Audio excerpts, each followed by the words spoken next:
It's Shannon. It's Shannon. It's Shannon. It's Shannon. It's Shannon. Keeping it real.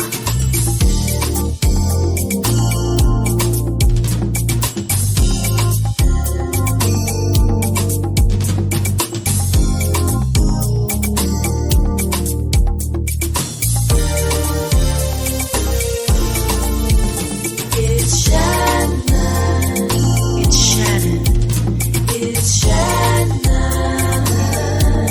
It's Shannon. It's Shannon. It's Shannon. Keeping it real. It's Hello, and welcome to Shannon. Keeping It Real with Shannon Live. It's Shannon. Crazy them because you don't know how it's going to turn out. It's Shannon. It's Shannon. My kids empowered me to get out. What's going on with this remote learning in the midst of COVID? Keeping it real. Workers with different elected officials, learning and understanding how to put the community first.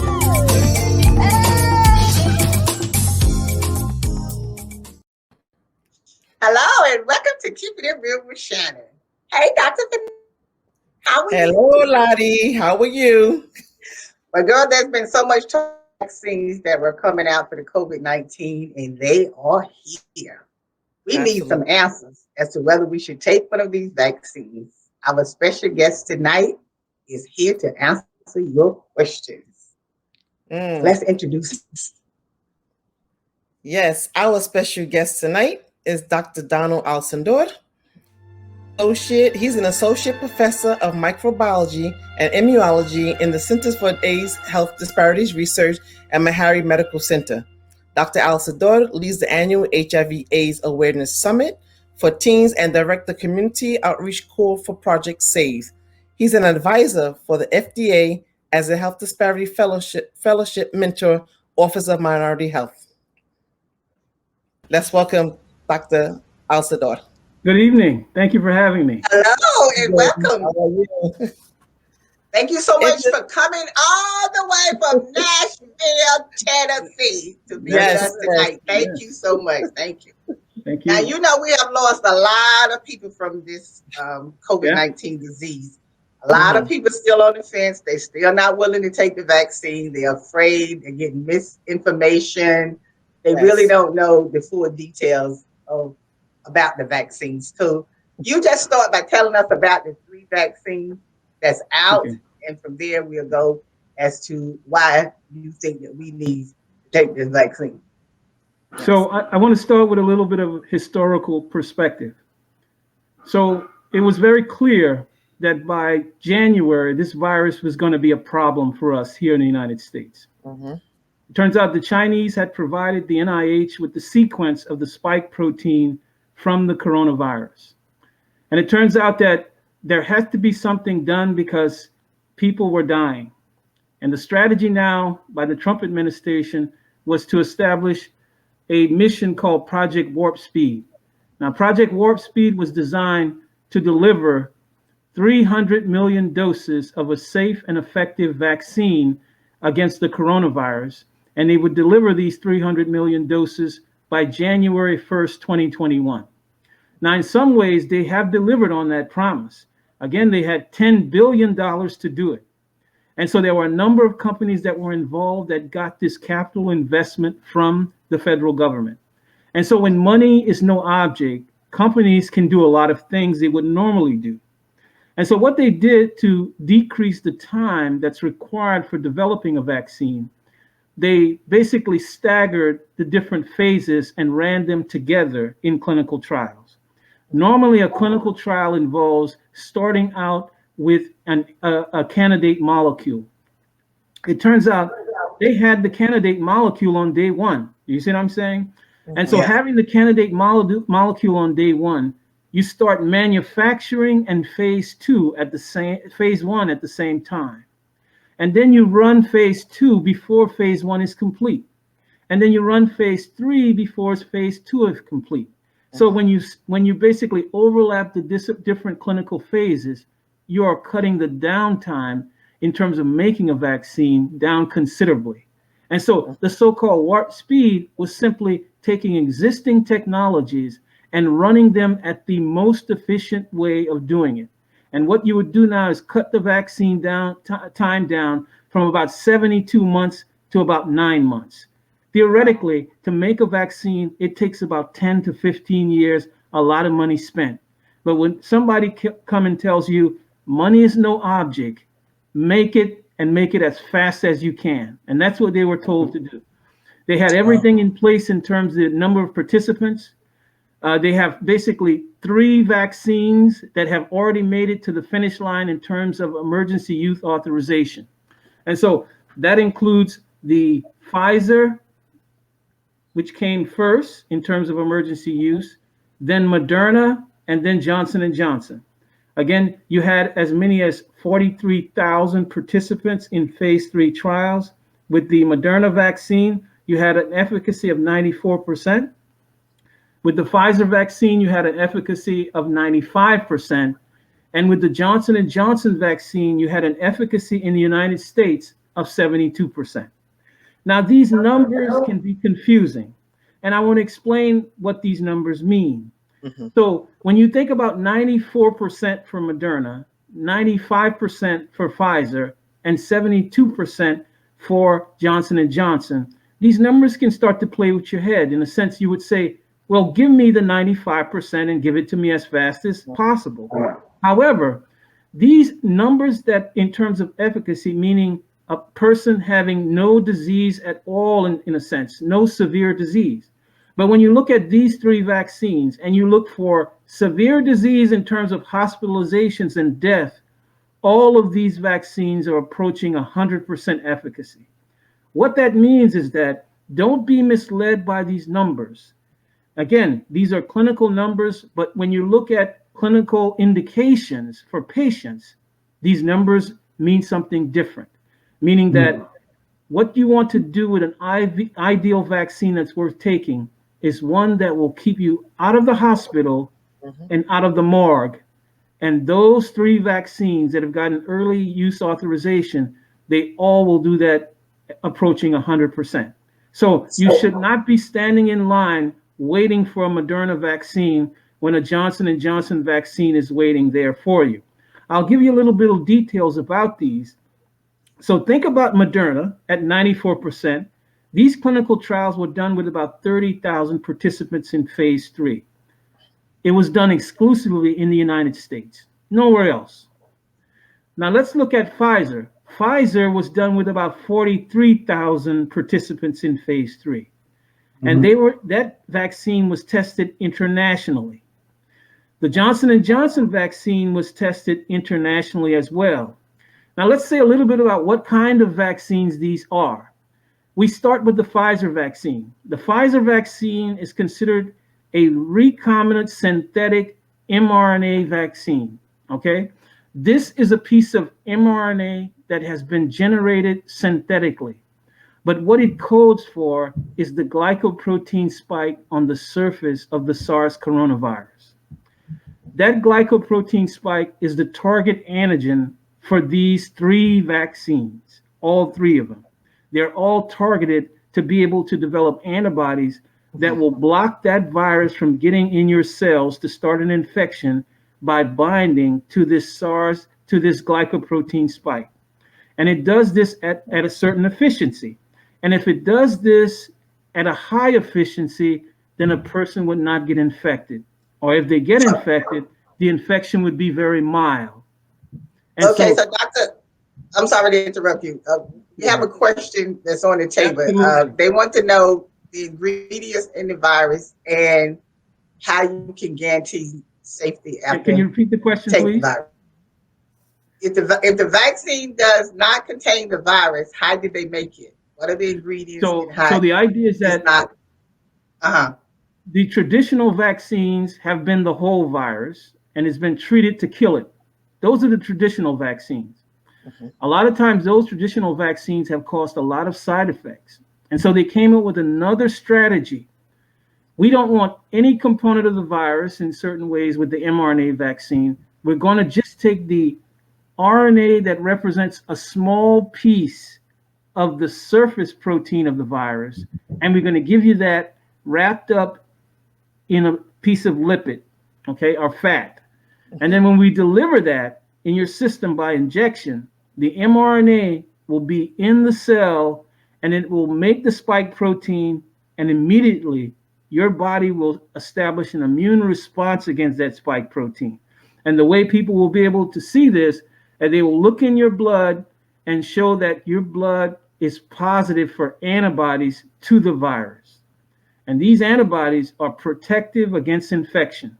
You do not need the whole virus to establish protection from infection. That's the point I want to make. Oh.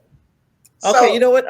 Go ahead. I just wanted to know, since we're talking about the 3 vaccines, we Mhm. know 2 of them is the mRNA and the other one is the adenovirus. What is the difference in the 2 in the efficacy of them? So when we think about the mRNA vaccines, the efficacies are very high. We're talking about Pfizer at 95% efficacy at not causing any kind of serious symptoms at all.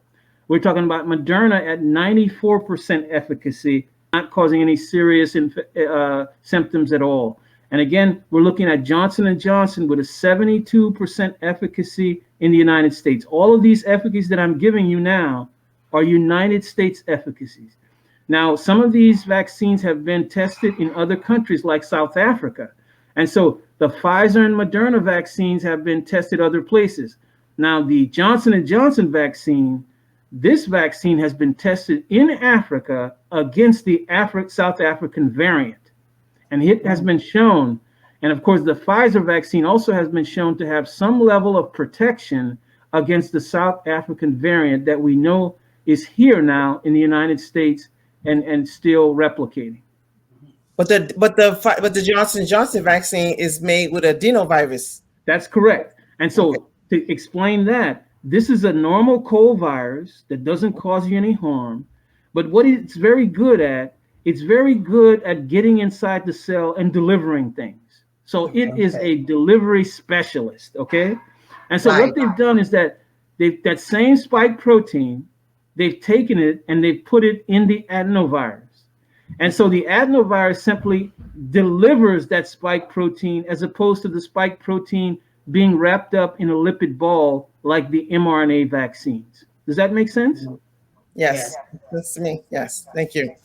So Dr. Donna, you know, people, particularly in the minority communities, is always, had, they don't trust the government and what they're putting out. Yeah. And I think that's why a lot of them don't want to take the test, but to assure them that they can take this vaccine and that they will be all right. I know you can't say, okay, nothing will never happen to you or whatever, but we don't know. But just to let people know that, okay, it's safer to take it it's better to take it than not to take it. It is simply better to take it than not to take it. And that's almost regardless of any condition you might have. That includes pregnancy and autoimmune diseases. And it also includes HIV as well. So I'm just saying that this vaccine is simply necessary going forward to protect us and the people we care about. Okay. Now, in terms of side effects, we're talking about side effects that is very similar to the side effects you would get with the common cold, with the influenza vaccine. Okay? Headache, fever, pain at the site of injection, muscle aches. Okay? Now, any kind of severe allergies that you see with these vaccines, usually what people are advised to do is after they get there, if they come to the clinic or a vaccine center to get a vaccine, and they know that they use an EpiPen for allergies, that needs to be known by the vaccine administrators that are there. And of course, if you use an EpiPen, they will be on alert for those individuals. And the idea is that you need to stay around longer than the general 15 minutes that's required.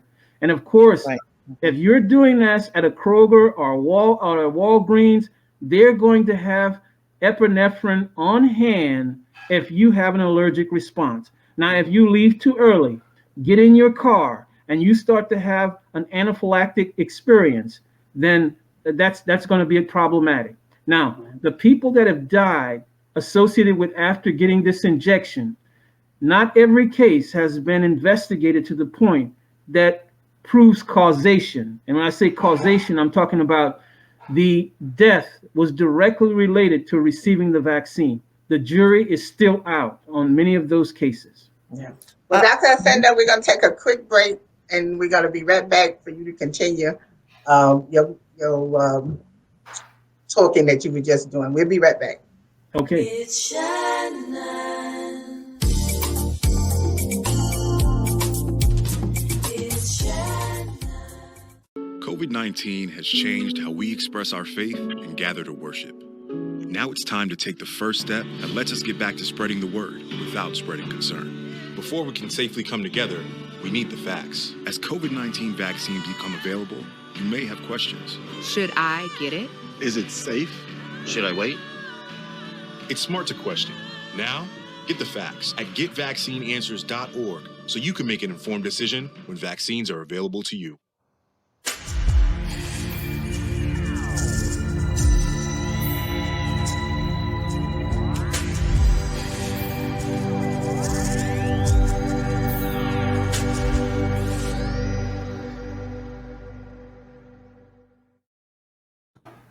Hi, we are back with our special guest today, Dr. Donna Ascendo from Nashville, Tennessee, and he's talking to us about the vaccine. Should I take it?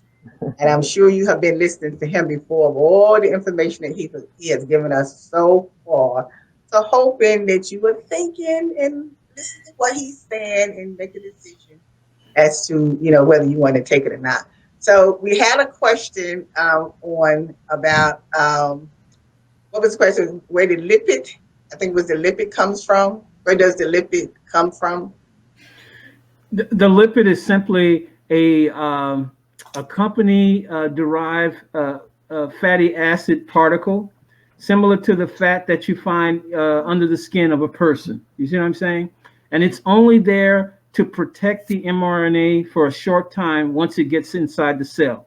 And after that's over, the lipid is destroyed by the cell, and any mRNA that's left around is going to be destroyed by the cell.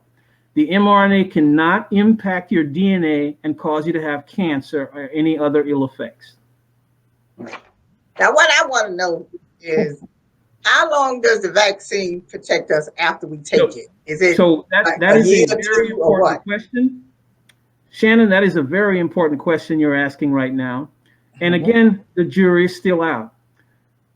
I want to remind you that we have been with this virus about a year, about 13, 14 months. And many people haven't got the vaccine. But what we know is that anywhere from 6 to 12 months is the duration time of neutralizing antibodies in the system of a person that has got the disease or have been vaccinated. Now, there is evidence that suggests Tom Hanks' wife became infected with COVID-19. And then she went to the clinic, and she looked at antibodies over time. They followed her antibodies to the virus. After 11 months, she did not have any antibodies to the virus after that time. So that indication of 6 to 12 months is what we know at the moment. Now, the antibody levels, as they wane or fall, could that put us in jeopardy of a reinfection? These are some questions that have to be answered. If that is the case, we might be looking at people getting a booster shot to this virus on a yearly basis, similar to influenza. Does that make sense? Yeah. Now, would that booster shot contingent upon which initial vaccine you received? Now, remember, the booster shot might include a vaccine that would take care of the variant as well that is commonly circulating. So the booster shot can serve as a very important tool here. You can get a booster shot that would include both the original strain and the commonly circulating variants at the same time. And you can see the the advantage in having something like that done at a time when you can come in and give a person one booster shot that would be able to take care of an existing variant that is causing infection in the general population. Okay, so wait a minute, clarification. So I Yes. understand like the booster shot and stuff like that, but we don't know yet whether we have to take a booster shot yet. And again, That's that's still only out right now. Yeah, that's still out right now. Uh-huh. Now, again, I want to 'Cause say I that don't like needles. Now I'm letting you know right now, I I don't like understand. needles. I I'm having a understand. problem now. I took the first dose. I'm waiting to go back for the second dose, and I'm scared for them to stick the needle in. But I know I have to go back, and take it. So Absolutely. Absolutely. And so the idea is that the booster shot can serve a dual purpose here, meaning that it can give you added immunity by basically challenging your immune system again to basically bolster its effectiveness. And the booster shot can have a cocktail of vaccines that can take care of existing variants. And so both Pfizer and Moderna are working on this right now. It turns out that the Johnson & Johnson vaccine is a little different. They would need more time to be able to accommodate a variant in the way they've developed their vaccines. So a synthetic platform for the mRNAs is a very quick way to respond to the viruses that are changing.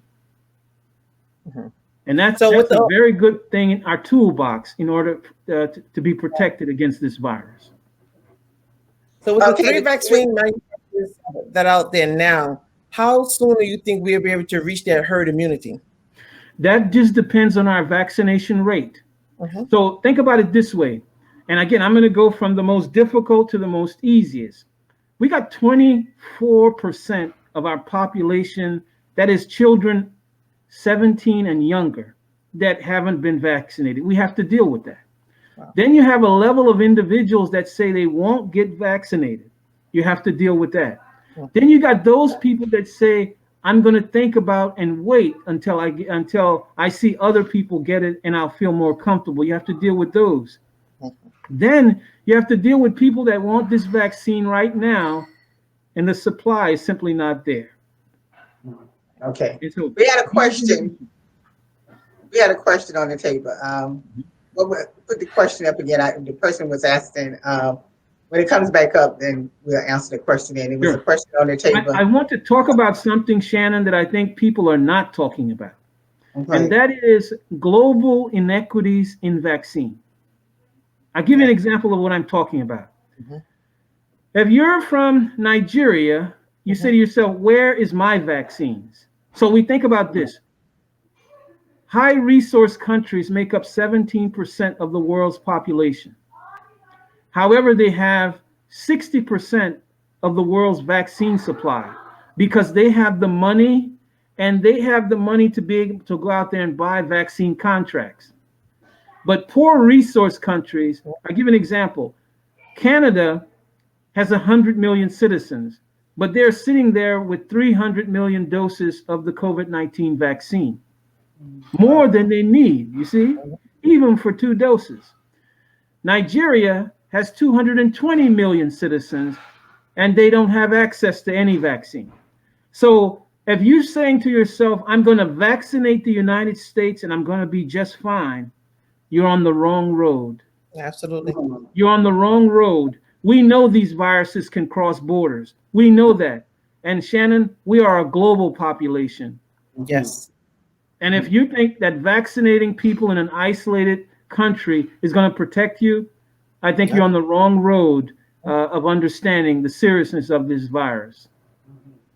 Yeah, we had the question. I want to go back to the other young lady's question who was asking. We'll answer this question here because I've seen it, but I can't remember what the other one was. Okay. About taking your medication before you go take your vaccine. You should still take your medication before you go take the vaccine. Now, it depends on what medication you have. You know what I'm saying? But generally, you should take your medications. Now, I want to say that if you're having the flu vaccine, you need to wait 5 to 7 days after you've had your flu vaccine to go and get your COVID-19 vaccine. Okay? We had another Another question. There was another question. I want to answer the young lady's question. If she Sure. could. Yeah, the vaccine is authorized, not approved. That is Doesn't correct. that make it And that's expendable a drug? very important indication. Mhm. Emergency use authorization means that we do not have anything in our arsenal of drugs that have been approved by the FDA that can take care of this. We need something special. And again, we need something special right away. It's an emergency. And so we have to go out there and approve things that don't go in through the normal processes, but they have shown clinically to be very effective. And that's why they get emergency use authorization. But again, I want to say something about emergency use authorization. There's no shortcuts here. There's simply no shortcuts. These clinical trials have to be completed. The data has to be sent to a data safety monitoring board that looks over this data. These are people that are impartial and professional. And they looked at this data and they pass it on after giving it the green light to the FDA advisory board that I have sat on in the past. And I can tell you this FDA advisory board are people that are impartial and they are very smart. And when they give an indication, the FDA usually will follow that indication. After the FDA advisory board gives the green light, and then the FDA, the indications then are for the CDC to go ahead and set the standard for disbursement of that vaccine. But true approval will come down the road for these vaccine companies, okay? And full approval is simply different than emergency use authorization. Wow. So, Doctor, let me ask you clarification on this. Like, okay, say like the United States, you know, is President Biden, is he ordering a vaccine for every state, or do each state order the amount of vaccine that they can afford? So this is the thing. So a month ago, they had no idea how much vaccine they had on hand, because you had these vaccine companies. One of them were a very small company. The other one was a big company, but they didn't have many doses on hand. And so they had to ramp up their processing, okay? And so now they are starting to get the kind of numbers they need to deliver. But I want to say that what happens is that a municipality is usually given an allocation of vaccines or doses. And those doses are then allocated to different institutions. That means Walgreens will get this, Vanderbilt will get this, and Meharry will get that. And so you're given certain number of doses. Now, on a statewide basis, the state has the right to put down how these doses will be allocated. Now, I'll give you an example like West Virginia. West Virginia basically gave the green light to anybody that was 18 and over. You come over here and we're going to give you a vaccine. And they are way ahead in terms of their vaccination rates in that state. You see what I'm saying? And so we have sat back and did age and risk-based assessments for vaccinations. So depending on your age or depending on your risk group. And so these underlying conditions put people at higher risk for severe disease, and they are going to be frontline. What we did, I think that is very important. And this is why you see, I think, the amount of death has decreased. We have stepped up and we have vaccinated our elderly folks that are in nursing homes. We've done that fairly well, and that has cut down the number of deaths considerably. Now we have to vaccinate the people that are vulnerable in terms of high blood pressure, diabetes, heart disease, COPD, interstitial lung disease, asthma, and so forth. And even when we look at younger people that have come down and maybe died of this disease, they had some of these underlying conditions. But Dr. Donna Alcindor, we're going to wrap up this portion of the show. So we want to thank you for coming on, serving on this part. Absolutely. And hoping that, people that was watching did get some kind of insight onto, whether they should take the vaccine or not, where they think it's suitable for them to take. And, and I hope everybody think about it, but everybody has to make their own decision. No one can make that decision for them. But hopefully, they make the right decision. So we want to thank you for coming on. So we want you to stay around, for our after show, because we have more questions for you. So absolutely. I want to just thank wanna say- everybody for watching today. Okay. And as always, we'll see you next time. Today's show is sponsored by Abu's Bakery. If you have a sweet tooth, stop by Abu's Bakery for some delicious cakes and pies.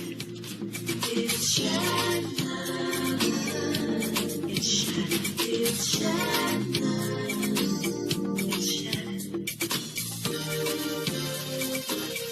It's Shannon. It's Shannon.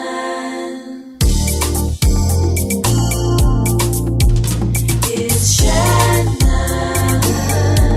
It's Shannon. It's Shannon. It's Shannon. Keeping it real. Keeping it real.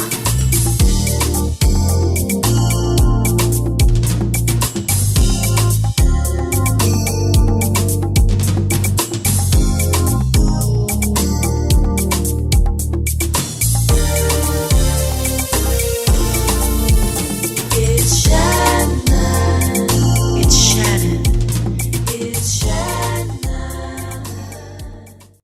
Well, thank you for staying around and No thank everybody problem. else for staying around. We're going to continue our conversation with Dr. Asindua. So if you have any questions, post them now or comments.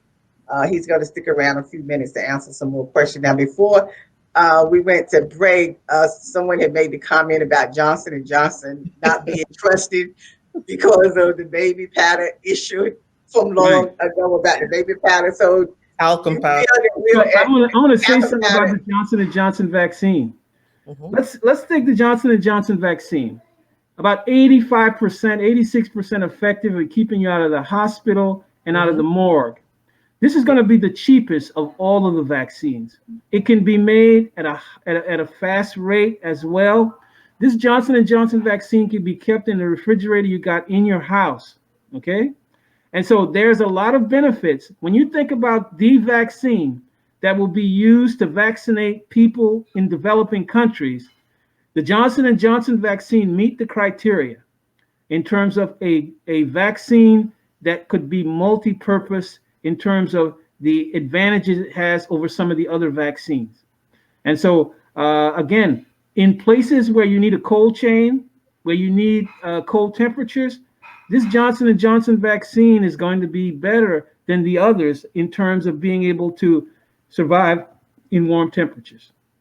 So I hope in the future that they will have a vaccine that can be lyophilized to a powder. And when it gets to the site of administration or disbursement, you can just put water in it and then go ahead and vaccinate people. Then you'll be able to vaccinate people that are in different environments where you have to go on mountains and so forth. Because what we don't want is to have unvaccinated populations that are infected and continue to spread this infection and lead to the evolution of new variants that can be more dangerous in the future. So let me ask this question here. I mean, I just want your thoughts on it. Like, okay, so if we still have a lot of people that's not taking the vaccine and they never do take the vaccine, right? So we don't, well, I'm just speaking from my mindset. I don't even know when this would be over with. I mean, will we ever get rid of the COVID virus, or Thank could you. it be around and we don't know about that it's still around? Even if everybody start feeling good again, walking around like, because we'll never be normal again. So think about it this way. You need about 75% of the population to be vaccinated. Whether we like it or not or now, about 20% of people, could be as high as 25% of people that have been infected naturally and they have a natural immunity to it. Then you got those people that are coming online every day, 2 million at a time, being vaccinated. It still takes them about 2 weeks to start seeing their immune response to that vaccine. And of course, you still have to stagger that because you need 2 doses. That's 21 days apart for Pfizer and 28 days apart for Moderna. So think about it that way. So what we're saying is that when we start ramping this up to the point where you got 3 million doses, we're thinking by, say, August, you might be at that critical number of 75%. Now, when that happens, you will see something very interesting happen, meaning that the virus will have a hard time trying to find a person it can infect. And when the virus does that, it falls away. meaning that if it can't find a vulnerable person in the population, it can't survive and the virus dies out. And if you get to the point where you've vaccinated enough people, you can eradicate the virus from the population. And we have done that with smallpox. Okay. Now, the idea is that there could be a smoldering infection, but if we have widespread vaccinations on a continual basis, we can keep this virus at bay, just like we keep the influenza virus at bay.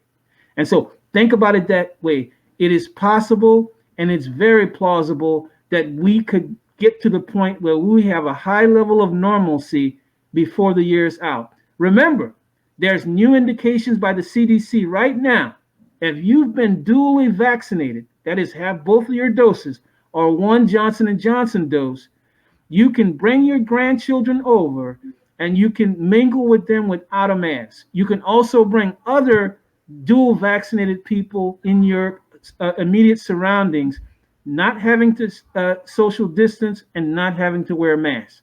However, you're going to see something in the future. If this continues along the same pattern, you're going to see the CDC loosen those restrictions to maybe air travel in the future. You see what I'm saying? So the thing is that it's going to happen, Shannon. It's going to take time, and it's going to take science to guide us through this.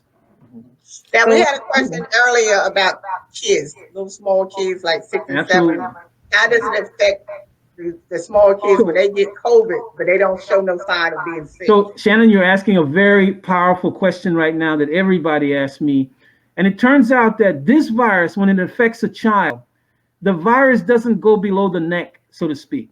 And what I mean by not going below the neck, for this virus to do its job in terms of making you sick, severely ill, is to get down into your lower airway. That is your lower lung airway. And in a child has a less aggressive immune response.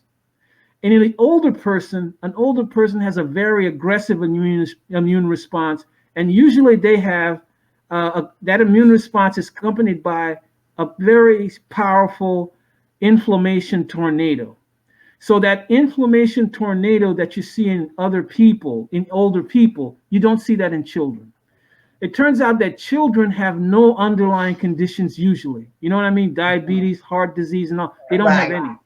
Another thing with children is that children have a very powerful means of being able to replicate or reproduce what we call the lung epithelium.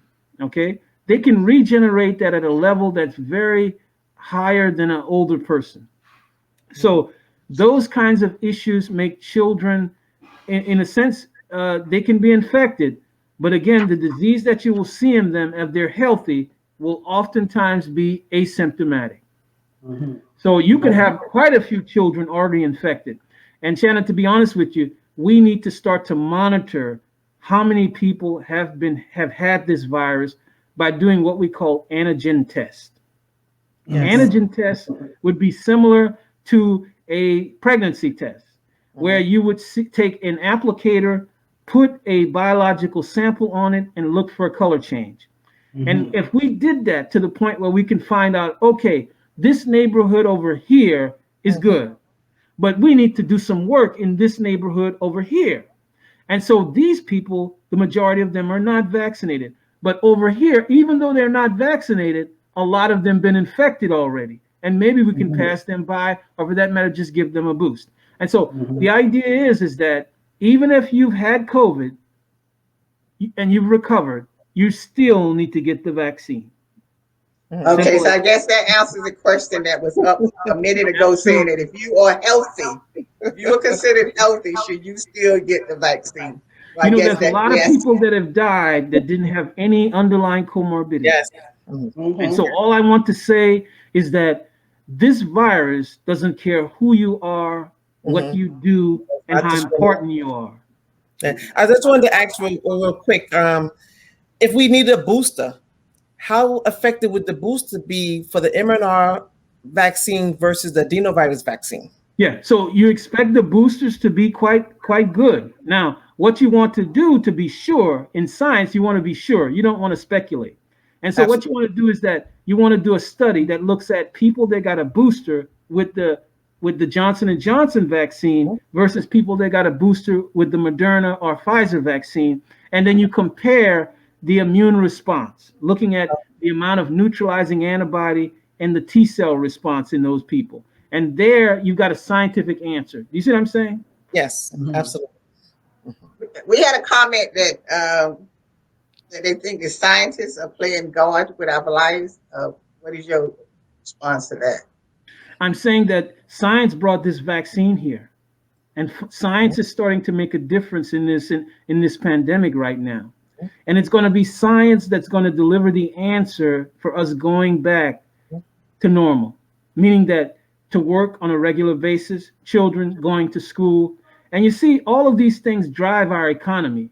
Yes. And what we have to do, and we cannot ignore this, is that we are not sequestered in the world. We are a global economy, and because we have trade and travel and commerce and so forth, any viruses in the developing world are going to find its way here. And we have to be prepared for that. We have gotten a very hard lesson that we don't want to learn more than once, that we have to be prepared. Well, I'm going to tell you, I just told my girlfriend the other day, I think I'm going to be wearing a mask for the next 2 years. Well, that's a new norm now, Lottie. So that's okay, though. Because it's like you don't know what to expect or what to do. I mean, I listen to everything, that's going on, and I do trust, some of this stuff that they're saying and everything, like that. But I guess it's just going to take a long time for me to really just see normalcy again. Because I really just don't think that we're going to ever act like we were before. So think about it this way. Think about it this way. I'm going to give you some numbers that would suggest it might be time for what you're talking about.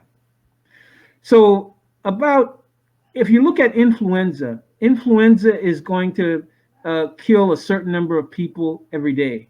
You know what I'm saying? And the idea is that we get down to, say, 150 to 120 people dying every day. That will be in the range of normal general infections.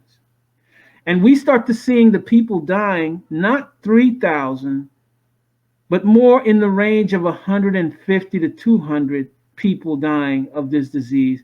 Then I can tell you now, we are approaching that massless day. However, we have to be cognizant that this virus can change, and can change in the worst ways that can cause people to have more acute disease. And so we have to be aware of this. And again, we have to plan for this before it's here. Again, the next thing. Yeah. Well, Dr. Donna Alcindor, we want to thank you again for joining us. We don't want to keep you too long because we know you're still at work working, and you took time away, work to talk to us for a few minutes, and we really, really appreciate the information you have given us tonight. So thank you so much again. Well, thank you for having me. Thank you. And so, as you know, this is Women's History Month, and I will.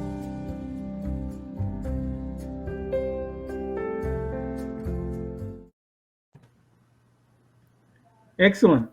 I would like to pay tribute to 3 of the women that has really been an influence in my life growing up, because there's always somebody in your life that helps you out when you're growing up. So my first person in my life was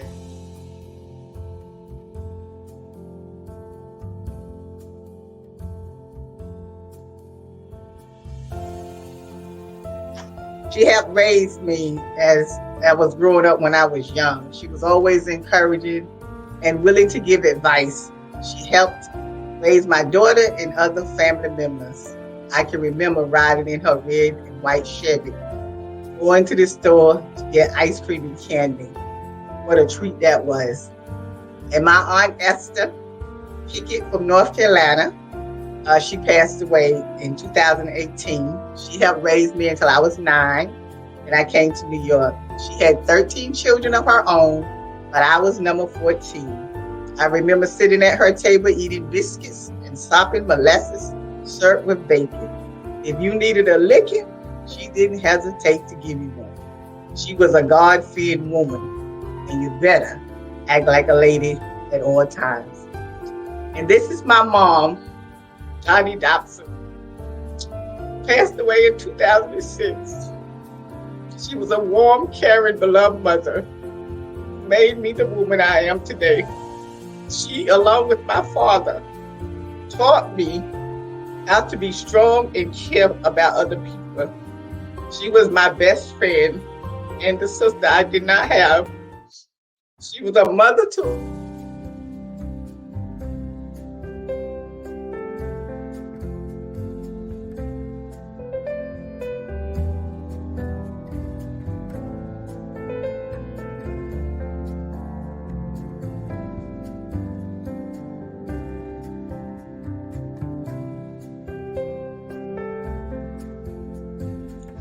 So these are the women that had an influence in my life. My two aunts and my mother.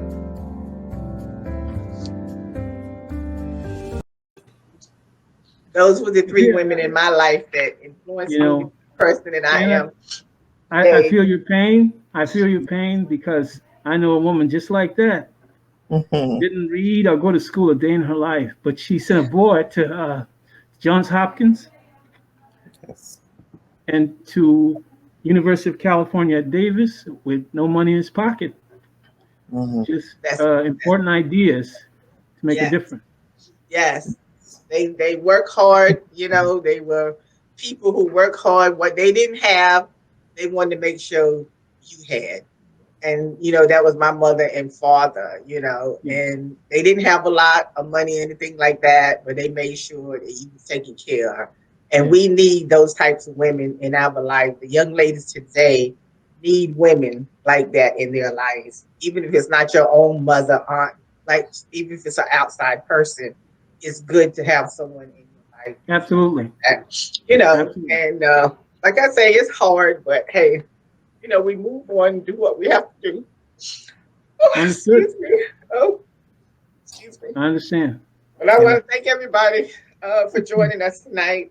You know, Vanessa, thank you. And, you know, we want to continue on, be strong, do what we have to do, and let's still stay safe in the COVID because it's not over yet. Absolutely. But, you know, make a decision of what you want to do. As I said before, make that decision of whether you think you want to take the vaccine or not. That's your choice. I decided to do it because I was like you. I wasn't going to take it. But then, you know, after talking to the doctor and everything, and, you know, when you start talking about all the problems you have and everything, I said, well, maybe I better run there and get one or something or whatever, you know. COVID, whatever problem you have, COVID will make it worse.